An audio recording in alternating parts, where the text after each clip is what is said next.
So one of our first questions we talked about is, of course, again, like AI is so top of mind. It's almost like overkill at this point. In terms of when we think about how it's applied in the people space, I think, again, it's still very in its infancy. So how are you thinking about the various challenges of the AI revolution, and how do you address them as a people team? Yeah, I, like all of you, I'm probably reading everything I can and watching everything I can and seeing in the chaos what's going to kind of start to emerge and come out of it. And one of the things that I found most useful was listening to a finance analyst talk about AI and what its promise could be for the world. And the way they talked about it was that, you know, in the 1700s, about 90-something% of folks were dedicated to either growing or hunting food before the agricultural revolution. And so most people would wake up in the morning, including most of the people in this room, and we would grow stuff and hunt stuff and pick stuff and feed people, you know. And through technology, we learned how to get much more efficient at the use of land and food production. And now, of course, in the US, I think it's something like less than 2% of humans are working in food production. And that was a really long time, 1700. Like, it's not going quite as quick as the AI revolution, I don't think. But the point of that, from the analyst's perspective, was that through the agricultural revolution, we got exponential productivity gains in the way that humankind were able to, like, grow food and deliver food. And, you know, after the Industrial Revolution, we have these things called, like, office service workers. That most of the people in here would work at a desk and send emails and, you know, that type of work. And throughout time, we've seen incremental improvements in productivity around how that type of work gets done, from a calculator to a computer to printers to, you know, all the different technology that got introduced over time. But Gen AI has really been the first kind of exponential leap in the way that we might think about the types of work that we do in offices and how much work we can get done.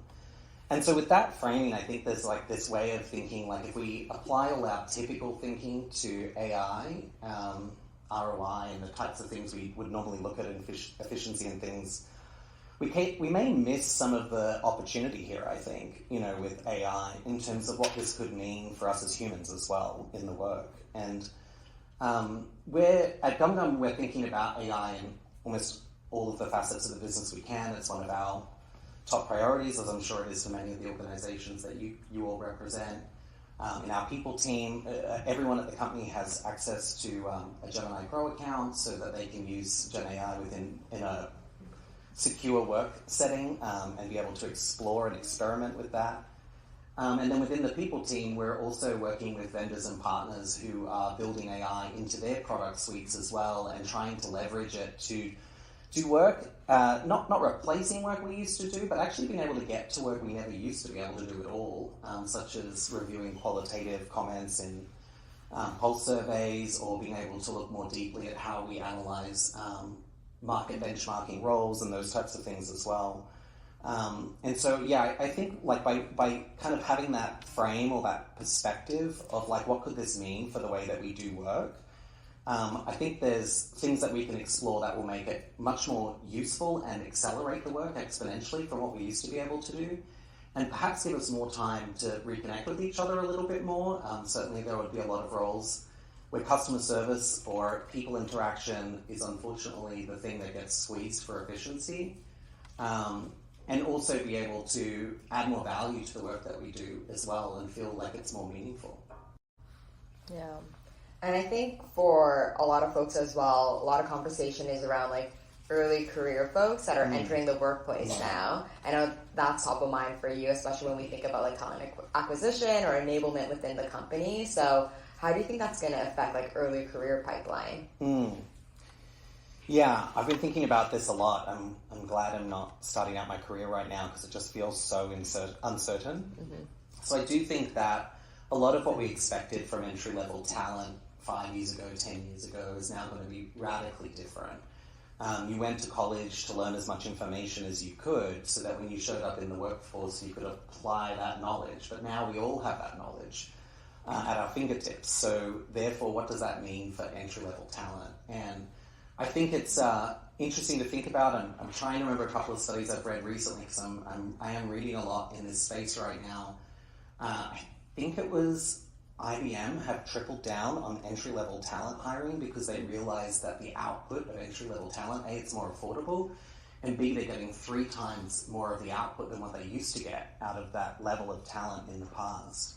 I also think about, like, for 20 years I've been working with leaders in very critical and important jobs for companies and how to keep really bright minds super interested in fundamentally boring jobs. Like, my first business partner job was in a call center, and that was like contact center we called it. And it was, no one calls an energy department call center because they're having a good time with their electricity. They only call because they're miserable, and the energy sector is really old, and so all of their systems and technology is incredibly old. And so the person on the other end whose job it is to fix the problem has a real challenge in fixing that problem because all the systems don't talk to each other, they break down all the time. And my job as the business partner was keep people interested in that job for as long as we possibly could. And honestly, the strategy at the end was most of the people in that line of work have friends also in that line of work. And your job is to entertain them so that they have the best stories when they go to the dinner table. And that was literally our award-winning strategy. Wait, so how did you do that? Oh, you get people to dress up in costumes and have them run through the call center. Oh my God. But I think about, like, the opportunity that AI could produce for some of these more entry-level roles where we could, I know that the fear is they're all going to disappear, that there won't be entry-level roles or there won't be these jobs that are super boring, that people spend their day doing. And I do think maybe that's, there's also not a ton of field jobs in agriculture anymore, and maybe that's okay too, because we found something else to go and do. And so we've had a lot of technological advancement over time. We still have a relatively low unemployment rate, and I think there are ways that businesses can harness the human power of using the AI to create exponential leaps. That mean there's a lot of stuff that we think about priority-wise that's left on the cutting room floor each year because we don't have the resources to get to it. And if we could, then we could get to so much more, be so much more, generate so much more. And so I think there's a lot of room for innovation. I think that AI will unlock a lot of entrepreneurship for small businesses as well. I think there's a lot of opportunity in it as well as a little bit of fear, perhaps, as we go through some of the dislocation and fractures of the changing states of business. So let's talk about how to navigate the remote versus hybrid debate in the first place. I know you have a really strong stance on this and strong preference. So how are you approaching this, and what do you see as the future of work? And then after, we'll talk about Gen Z's entering the workplace as well when we talk about early career. Yeah, cool. I know I'm sitting in the GumGum office, and what I'm about to say isn't GumGum's position on this, by the way. This is my personal position. I think as a society, we're really good at talking about why an office is a bad idea for people who don't technically need to sit in an office to get their job done. I think we're really good at saying more time with family, less time commuting, that's all wasted time, that we could be more efficient, perhaps for work. We can work from anywhere, technology allows that for us now, and I think a lot of that is true. And like in all things, there's also a counterbalance to that. I remember working with an executive who left GumGum, and I was catching up with him for lunch one day, and he said, you know, when we got sent home from COVID, I got to sit in my study at home, never even sat in that room before, and I got to work from there, and then at 6 o'clock, I got to roll out of there, say hi to my kid, talk to my kid all night, sit down, have dinner, you go to bed, wake up the next day, and I thought to myself, I'll never work in an office again, this is fantastic. And then over time, something lured him away, he went to work for another crypto company actually at the time, and he had some 24-year-old CEO or something telling him he needed to show up at an office in Malibu every day, and he thought, I'm going to do it, I'm really interested in this technology, I want to go see what it's like. And he said, Daniel, I went to the office, and the energy of this office and the things we were building and the things we were doing, he said if I wanted to solve a problem in a marketing initiative, I could just grab the marketing intern, sit down over a beer and knock out a brainstorm, and it was done in 15 minutes. I didn't need to work out who in the structure I needed to find, then book a Zoom call, then try and introduce myself, and it just happened naturally, the work happened naturally. And I think about this, especially for junior talent too. So spoiler, I'm an in-office person. I think the offices are good for us as humans. And it's a human-centered argument. I think we're the most depressed, isolated generation ever in the workforce. And I think this fixation on staying in our homes and staying in our home offices is only making that worse. My partner works in the talent industry. He started as an assistant, like all people in the entertainment industry working in talent do. Every person he does business now is someone that he used to sit next to as an assistant in that office. He met them in his first job. He was getting coffees for people. He was typing emails. Jobs we probably don't need as much anymore, unfortunately, with AI. But this kind of in-the-trenches work that you do alongside people, you go and celebrate with them, you go and cry with them, they go through life moments. They build relationships. I fly across the world to go to a friend's wedding. That friend was somebody I used to sit next to in an office in Sydney many years ago. We build relationship as human by being in company with human. And I think right now what we're sitting through is this short-term period where working from home works for people in the short term, especially folks later in their career who perhaps have those relationships and perhaps don't need as much connection to get their work done. And the disservice we're providing is to those more junior folks who aren't able to learn from the more senior folks, who aren't making those friendships beyond what they had prior to COVID. And they're not going to have those professional networks when they finish those jobs either. And so I think that's a big trade-off. And a lot of folks here are thinking about how to set up the workplace and deeply about the workplace experience. And I know we've had conversations on earlier career folks and then folks especially Gen Z. Jackson, you mentioned you're a Gen Z here. Anyone else a Gen Z? Sam. So we talked about how a lot of Gen Zs are now navigating the physical workplace for the first time. There are some challenges, some opportunities there. Could you share a bit about your kind of observation so far and what has been working?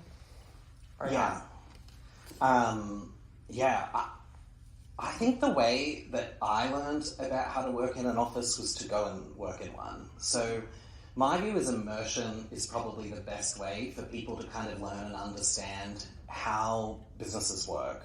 Go and sit in the business. I know that we're up against it with Gen Z and getting them into an office, except our office manager is here every day. But the same generation that tells us that they felt like they missed out on college, that they didn't get to party, they didn't get to hang out with friends, make lifelong friends that go on and have different careers in different places to them. They're not talking about missing out on the 8 a.m. lecture hall. They're not talking about the transmission of content that they got for their degree. They're talking about that social connection. They're talking about the times in between the lectures, and when you're young, and even now for me, I come to work for the things that happen between the meetings, not for the meetings themselves. And I think we as a leadership group of people that talk about this stuff, we have to get better at articulating the what's in it for Gen Z and why they need to come into the workplace. And then we need to have empathy and compassion when they do, that this may be the first time they've stepped into a workplace and they don't understand the norms. And so they're going to learn just the way all of us did, by showing up, wearing something, doing something, and hoping for the best. And that it's our job to kind of help them through that process as well. What have you found successful at GumGum to really, to your point, raise those connection opportunities? What have you found be effective in probably the recent last year maybe? Because I think so many things have evolved. Yeah, we've been through some seasons at GumGum with employee experience. We had a very physical culture before we went home from COVID. It was a very exciting and lots of energy in an office. So when it got sent home, Vanessa and I freaked out about how do we translate this culture into something that shows up in people's workplace. And then Sheena, who's here tonight as well, helped us in the employee experience space. And I remember her coming to me, probably in 2021 sometime and saying, I feel like I run a summer camp for adults, because we were trying to get humans back together. And so we were taking them to tennis tournaments and we were doing happy hours and we were treasure hunt, everything that you can think of, roasting coffee beans. I mean, we did all the things and it was a lot. And what we learned is we got through that season in employee experience too, where people were like, oh yeah, the novelty of seeing people again is wearing off. Now I want to be really intentional with my time. And so what we're finding gets the most traction right now is the things we used to do. It's back to the future a little bit. is we used to do lunch and learns back in 2019. You know, we used to host family, like bring your family to work days and stuff. People like the connection to meaning more. They don't want to go to adult summer camps anymore. And so they want it to be about the business and about, so bringing opportunities to bring people in, have QBRs that are catered. Food is a great way of getting people back into the office and not super expensive. And, you know, trying to be really intentional about what we're coming into the office for. Our CEO at the moment is having a meeting on a Tuesday morning every week that is an in-person meeting for the extended leadership team. Nothing brings people into the office like the extended leadership team being in the office, because people, if they're going to come in, they want to be seen to be in, and they want to hear from their leaders. And so knowing that senior folks are in the office, I think, is a big draw card as well. Yeah, and 2 more questions for you, and then we'll hand it over to Q&A. How do you see, I guess, like your team's position in drawing people in or facilitating these experiences? Because it's quite core sometimes, but then to your point, like the leadership meeting, that's not really your team being like, do this so that we get people in.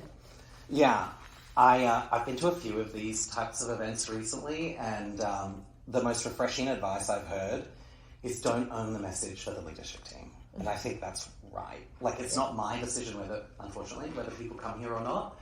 That is the decision of the business, and it's the decision of the leaders. And so one of the things that we're doing right now is trying to form a stronger position on what the office means in day-to-day GumGum life.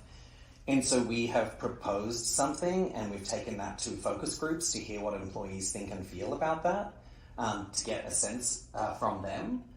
And then we're going to land on a position and then work with people on what that means. But at GumGum, we've always treated people as adults. So what people are afraid of is the badge in report, which I'm hearing in lots of other organizations. Like, I've heard some horror stories of people like being in emergency departments, but whipping out to go and badge their thing in so they don't have a non-compliant. I'm like, what is going on?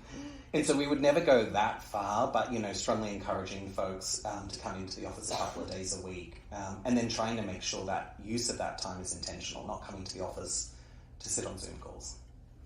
Because I know one of the core themes for our conversation is kind of looking forward the future AI and how we're navigating now 2026. So one of my last questions is, I know in the beginning we talked about kind of your observations on AI. I guess more directly for yourself or just for people teams, how have you seen it applied effectively, or how do you yourself apply it? I actually saw something on LinkedIn this week that had the different stages of AI adoption. And there was 5 stages, and I think for most of our people team we're at about 4, which makes me feel really good that we're using it a lot. So as I say, everybody has Gemini, and what we're learning is, like, we no longer spend time writing job descriptions. We no longer spend time assessing where in the Radford comp framework this role is supposed to lie. We're no longer spending time freaking out over every little word in a comms message that we're trying to send out. It's really remarkably good at some of those things. And we work with a system called ChartHop, which is kind of companies of our size. It's very customizable. They have a lot of work that they're doing in AI that sits on top of our HR data. And so for our end users, instead of providing like a monthly dashboard to someone, which we do as well through ChartHop, our CPO can just jump in there and say, what's the turnover rate for the last 12 months in marketing? And the system is smart enough to go and look at our data and pull that out. And one of the things I was really worried about is, how do you know that the data is right? I sit on the customer advisory board for ChartHop, and I talk to them a lot about this. Is that all the systems we tried before, just because I knew the data well enough, every time it answered, I was like, that's wrong. That's just not the answer. So how can you fix that? And what they've done in their platform is that the system literally, as it's calculating the answer, shows you where it's getting that answer from in raw data. So you can look down and go, oh, it's including contractors, oh, it's including part-time people, whatever. But I just see that as such a powerful way for us to accelerate some of the how do we get to the answers to the questions so that we can then get to the answers of the bigger questions. Gen AI and building agents is something we're looking at this year, and I think has a lot of promise, in particular around how we set up and prepare folks for leave. In the US, that's incredibly complex. I don't know why it has to be that complex, but it is.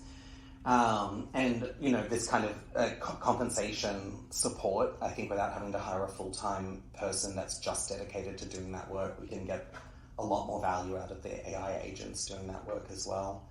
And then I think you know, what I heard the other day, and I think is right, is in the people team we have an obligation that when employees leave our organizations, that they leave in a better place than when we found them. They've got skills for the future, that they are developing with the change in time. And so I think our commitment to L&D, we have a thing called Learning Labs, which is run by Vanessa's team, and we're hyper-focusing now on small form workshops that help people. You know, if you're someone who's got this idea of agents, how do you actually go from, I've got this idea of an agent, to like, let's build the thing, test the thing, and deploy the thing?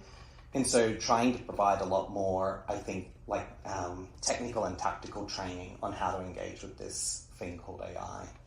That's awesome. Yeah. And I guess with that, Daniel, any kind of like last thoughts or things that you're excited for in 2026 across like what your team is working on or the trends that you're noticing? I think my optimism still lies in what could help us with the evolution of AI. I think people realizing that coming back to workplaces is as much about seeing and engaging with and building a relationship with people as it is about the commute and what you're sacrificing in order to be there. And I do think there's a polarity at play between all flexible or all rigid. And I think we have been all rigid forever. And then we went to all flexible. And I think there is that kind of equalization point now where we're going to start to see the benefit of both of those environments. And how we use that more rigid time is going to be really important. So if your team comes to work one day a week, hopefully it's the same day of the week. And they all see each other and know each other and sit with each other and have lunch. Amazing. Well, big round of applause for Daniel. Thank you so much. We covered quite a bit. We jumped around. But I did want to leave some time for any questions that you all might have for Daniel here or for each other even. We have, I don't know what you call that. Catch box. A what? Catch box. A catch box. Has a microphone. So Louise will throw it at you and you'll have to catch it. But don't let that deter you from asking a question. Yes, Lindsay. Ready? It's actually not. You have to talk into it, apparently. Okay, I think this is the part to talk into. So you mentioned some focus groups as you've kind of changed your levels of engagement, types of engagement. Are there other methods you use on a regular basis across all locations, surveys? How does that feedback get gathered? And is it the same across all your locations, or is it kind of regionally different?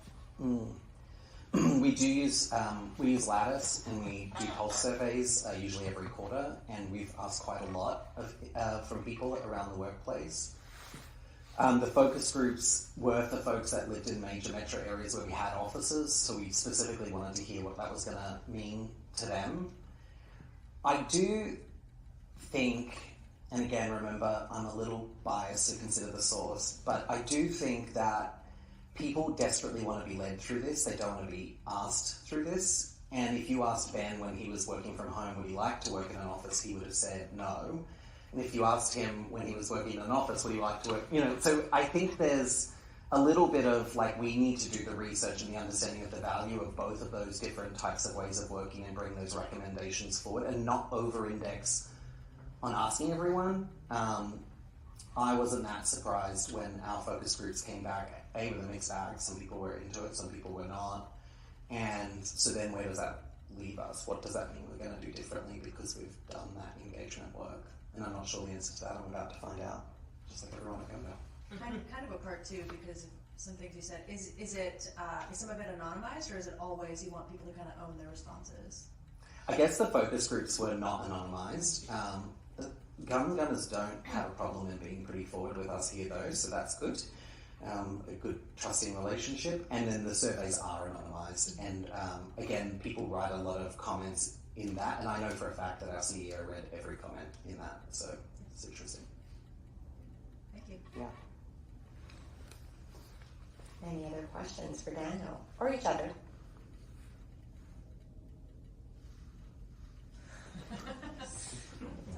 I don't know.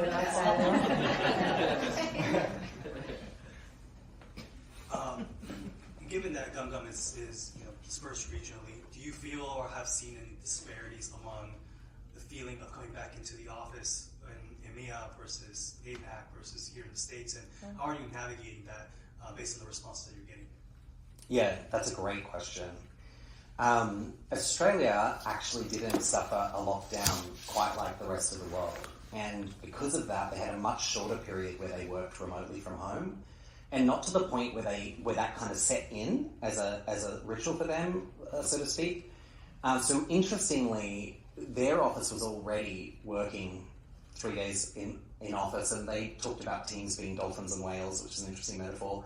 And it was about how often you need to come up for air, and coming up for air was how often do you need to come in and touch base at the office. So like engineers were whales, they could come in once a week. Salespeople were dolphins, they came in 3 or 4 times a week, which is a lovely way to think about it. I think that's also kind of aligning the work with the environment in a way that kind of made sense to me. Europe was kind of the same. The US has been the slowest to return to an office by far. And so when we did the focus groups, they were US only, because actually in international locations, people already are spending time in the office, perhaps with the exception of Canada. So that's been really interesting to me, is those international locations really valuing that hybrid work more and valuing that time in the office more than the US. And I suspect a little bit of that is the US is just afraid of people telling them what they have to do versus like what they want to do a little bit. Okay, anything else before we wrap? I have a question. Okay, last question. And I'm still kind of workshopping this question. So my brain immediately went to, I came from kind of the DEI lens. So what we noticed during the pandemic, when people were working from home and they were no longer tied to a particular city or region, and a lot of times people would go, maybe go to where they had a village and could help with the family and the kids and things like that.